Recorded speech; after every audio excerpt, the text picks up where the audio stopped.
Oi mamães, hoje eu vou gravar pra vocês sobre a introdução alimentar da Antonella. Esse é um assunto que foi super pedido, porém eu gostaria de falar que eu não gostaria que vocês tomassem como base esse vídeo para iniciar a introdução alimentar do filho de vocês. Vocês sabem que é um assunto importante e que deve ser tratado com um profissional, tanto com pediatra, nutricionista infantil. Então assim, eu vou compartilhar a minha experiência de mãe, né? Mas a gente sabe que os bebezinhos são diferentes e que é importante sempre estar acompanhado com um profissional. Quero já avisar pra vocês, fiquem tranquilas, vai dar tudo certo. A primeira pergunta que vocês fizeram pra mim foi quando que a Antonella iniciou a introdução alimentar. Ela começou uns 10 dias antes de ela completar 6 meses, por indicação da pediatra, porque ela já estava com todos os sinais de que ela poderia iniciar, sentando sozinha, demonstrando interesse pela comida e outras coisas que ela falou que no momento eu não me recordo. Iniciamos com a introdução de frutinhas, tanto no café da manhã quanto no período da tarde. E a gente não introduziu o almoço porque na época a gente estava na minha casa de praia e a gente não confiava muito na procedência das carnes que tinham lá, dos orgânicos, enfim. Então a gente preferiu esperar voltar para Floripa para comprar tudo aqui para casa e fazer, né, a comidinha dela, o almoço direitinho. Então a primeira semana a gente introduziu só a frutinha no café da manhã e de tarde. Aí quando a gente voltou logo em seguida pra Floripa, a gente introduziu também o almoço. Então ela passou a ter 3 refeições por dia. A recomendação foi que a gente introduzisse já uma proteína, né, e 3 cores. No caso, carne, um brócolis, couve-flor e beterraba. É ótimo, é perfeito pro bebê. A recomendação era que não tivesse sal, nem pimenta, fizesse o mais natural possível, que não deve dar pro seu bebê. Vou ler porque eu não decorei, tá? Ó, sal, mel, açúcar, industrializados, pimenta, leite de vaca, pipoca, que o bebezinho pode se engasgar, sucos, comidas batidas no liquidificador e amendoim, que ele é bem alergênico. Então, assim, não é indicado, não é legal você dar pro seu bebezinho. E alguns alimentos, a Nutri falou que era para ter uma atenção especial. Por exemplo, a banana e o morango serem orgânicos, porque tem muito agrotóxico. A questão do ovo também, que ele é bem alergênico, então dá pro bebê durante o dia, numa situação que se precisar de alguma coisa, você pode levar ele para algum lugar. A primeira fruta que ela comeu foi manga, e ela adorou. A gente deu um pedacinho pra ela, ela ficou segurando e chupando. E assim, vocês sabem que existem tipos de método de introdução alimentar, que é o BLW, que são com cortes especiais, onde a criança toca na comida, ela experimenta, sente a textura e assim é mais autônomo, né? Tem também o método participativo, onde você dá a colherzinha pra criança e você tem a sua e você dá pra ela, né, amassadinho, mas ela também tá ali com a colherzinha participando, né, desse momento. E aí a gente começou a testar os dois métodos, né, de introdução alimentar. Inclusive a nossa pediatra recomendou para que a gente fosse alternando para ir sentindo como é que ela ia se alimentando, para ver qual que ela se adaptaria melhor e até para ver qual se adaptaria melhor à nossa rotina. Porque a gente sabe que o BLW é realmente mais trabalhoso, é muito mais interessante, porém suja bem mais, tem que tomar mais cuidado, né? Porque a criança pode acabar se engasgando com um pouco mais de facilidade. Tem dias que são mais corridos, então amassadinho vai mais fácil, né? Querendo ou não. A Nutri, que é a Carol que nos atendeu, ela falou assim que você pode introduzir os dois numa mesma refeição. Dar alguns alimentos amassados, outros alimentos, né, do BLW. E dar em pedaços ajuda a estimular a questão da fala, né, posteriormente pro bebê. E a questão também da dentição. Assim, é importante que a criança participe desse processo, que não seja só aquela coisa forçada de enfiar a comida na boca. É claro que no começo tu vai ter um pouquinho mais de insistência, até porque o bebê não entende direito o que ele tá fazendo, mas a forçar não é legal. E uma frase que a Nutri falou pra mim foi a seguinte, que me marcou. A quantidade é o bebê que escolhe, mas a qualidade é você.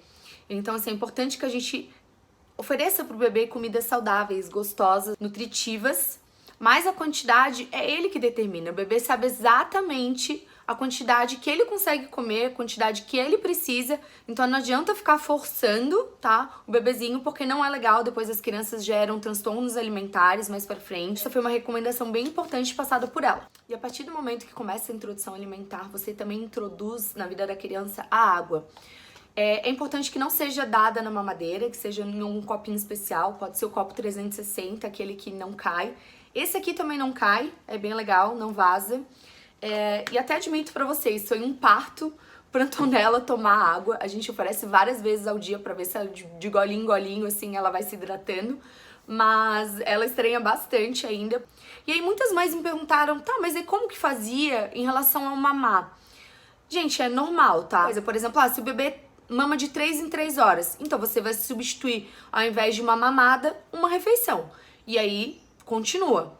Eu gosto de dizer que a intuição de mãe é muito importante. A gente conhece os sinais dos nossos filhos, então a gente sabe quando que eles estão com fome. Por exemplo, o bebê comeu pouca frutinha. Se você vê que daqui a algum tempo ele tá chorando sem parar, né? É porque provavelmente tá com alguma coisa e pode ser fome. Então, pode dar um amazinho, um pouco menos que o comum. E a gente ia sentindo muito a Antonella, sabe? O humor dela e como que ela tava. E hoje a Antonella tá com 7 meses e pouco, ela já faz 4 refeições. Toma mamar praticamente umas 3 vezes por dia. O mamazinho dela, o mais importante é antes de ela ir dormir, que esse ela não abre mão. Então a gente organiza os horários para que tudo fique certinho. E a gente sabe que na correria do dia a dia é difícil ficar fazendo comida especial, né? Diferente do que a gente tá acostumado a comer pro bebê. Então é muito importante um planejamento. Compre as comidinhas, prepare num dia uma quantidade um pouco maior. E aí o que a gente faz? A gente faz no vapor, coloca na forminha de gelo e congela tudo separadinho. Eu vou mostrar pra vocês, ó. Tá vendo? Aqui é a abóbora, a gente botou na forminha de gelo, depois guardou no saquinho de freezer, aí eu só corto e pego exatamente a quantidade que ela vai comer. Então isso a gente faz com todos os alimentos que ela come. Beterraba também. Aqui tem carne. A carne indicada pode ser patinho moído, pode ser colchão mole. O legal é que você peça pra eles triturarem mais vezes a carne. E a gente dá assim pra ela. E é muito bom, porque sempre que precisa tem as comidinhas, né? Não precisa ficar preparando todo dia, que a gente sabe que é trabalhoso. E você tem mais ou menos uns 30 dias pra consumir pro bebê consumir, né, esse alimento. E é legal daí quando você for tirar pra dar esse alimento, deixar de um dia pro outro, né? Ou então fazer no banho-maria. A última alternativa é ser o micro-ondas. A Carol, que é a Nutri, que me auxiliou, ela passou pra mim que não tem problema nenhum você congelar, que isso não perde a propriedade, né, do alimento. E nós sabemos que nós somos grandes referências para os nossos filhos. Eles imitam, eles vivem na base de imitação, de imitar tudo que a gente faz. Então, assim, o seu exemplo pro seu filho em relação ao alimento é muito importante. O jeito que você se comporta comendo, que tipo de alimento você tá comendo. É claro que você sentar na frente do seu filho com uma pizza e ele ali comendo vegetal, ele vai ter interesse na sua comida. Então você é o maior exemplo pro seu filho. O ambiente que o bebê vai comer também é muito importante. Que não tenha barulho, não tenha distrações, não tem uma TV ligada, que os pais sentem à mesa, sempre de frente pro bebê, então a cadeira também é bem importante. Se o bebê tivesse sentado numa cadeira muito grande, que ele não fique bem posicionado, a bandeja tem que estar bem na barriguinha dele, certinho. Então tudo isso faz muita diferença na alimentação. Inclusive, se vocês quiserem ver, o modelinho que eu tenho é o indicado pela Nutri, que é o que a gente consegue acoplar ele na cadeira, mas a gente costuma botar ele em cima da mesa, então a gente fica bem de frente realmente pra Antonella. Comer de lado não é legal, não é legal introduzir o alimento de lado pro bebê, porque ele não consegue engolir direito.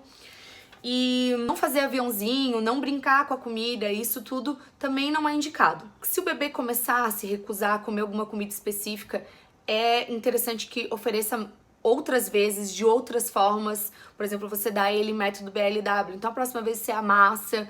Não adianta dizer, meu bebê deu uma vez, o bebê não quis maçã, agora ele não gosta de maçã, não vou dar mais. Não, isso não existe, tá, gente? Tem que dar mais vezes.